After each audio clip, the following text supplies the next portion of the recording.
Hey everyone, I'm Joe McNamee. I teach people how to buy and sell real estate for a profit without risk.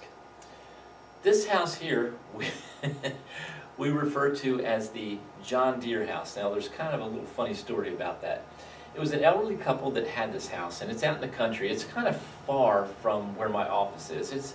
It's a little bit further than the area that we like to work, but they came into us.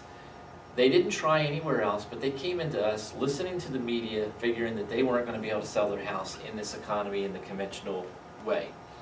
So they came to us asking if we could do something for them. So this is what they were interested in. They had 10 grandchildren with one of their kids, and so they wanted to move near their grandchildren, which we're near Savannah, Georgia, and their grandchildren are near Orlando, Florida, which is about a 4.5 hour, 5-hour drive from here. So what they wanted to do is get closer to the grandchildren and be part of their lives growing up. So they had a compelling story. So even though it was outside of the area that I work, we decided to just take it on for them anyway. Now the reason we refer to it as the John Deere house is, if you look at the windows, they're yellow, and then the trim is green. It's the yellow and the green that looks to us just like the John Deere tractor colors. Well, the thing about that is, when we had the couple come in, they came in to one of my boot camps where I was negotiating my deals in front of my students, and they sat there, and I'm going to tell you, we already had talked about it because I had seen the pictures of the house my outside sales rep had taken, but they said, "Oh, did you see, the way we painted the house?" And we said, "Yes, we saw it." And they said, "Yes, those are the John Deere colors. We specifically went to the paint store and asked for the John Deere colors to put on their house." Well, I'm going to tell you, it was so hard for us to keep from laughing, but it was pretty comical. Anyhow, we took over the house. The house has a first and a second mortgage on it, and we took it over after we put our end buyer in place, who gave us plenty of cash flow. Our end, it's got about, I think it's got about 3 acres with it. We had a military man and his family who were coming from Montana, and they were moving here, and they were bringing their horses and everything, and so they got the house from us. The house cost us like $800 a month, and the monthly payments they were paying us was around $1,600 a month. They didn't have a large down payment. I think it was like $6,000 or so, but we put them in the place, and they stayed in that house for, I want to say it was over 4 years, maybe even 5 years. So they stayed in the house. He was in a helicopter accident in Afghanistan.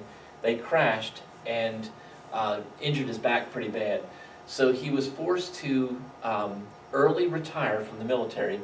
Well, he gets his retirement, and his, there's a percentage, a large percentage, because I think he was considered 100% disabled, but he can work, he can do different things, but he didn't have a strong enough income anymore to afford the house. So he told us what was going on, and he went out looking for a job. He was promised that he was going to get this truck driving job from this company. So he went to the school that they had. He got to school, passed and everything, and then somehow in the medical process they said, "Wait a minute, you got all these back issues, we can't hire you." So now he could be a truck driver on his own, but he'd have to have his own rig. This is working for another company who owns trucks. So finally he decided, you know what, we're moving back home, which was back in Montana. So he and his wife and his 2 or 3 kids packed up, moved back to Montana. So we took the house back over, and then we marketed it.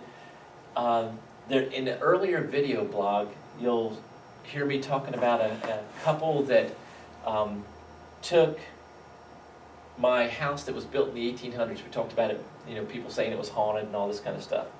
And then that couple, when they were in there, they were in there for years, and then she broke her hip, and that place has steps to get up to where the bedrooms are and all that kind of stuff. She can't handle the steps.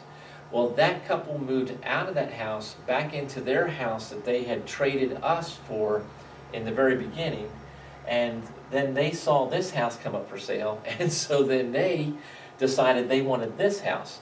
So they've moved into this house. We've got great cash flow on it, and I'm going to tell you about the cash flow increasing here shortly. But they've moved out of their house that they moved back into. I know it's kind of sounding crazy, but and so they're working on trying to get someone in their house themselves.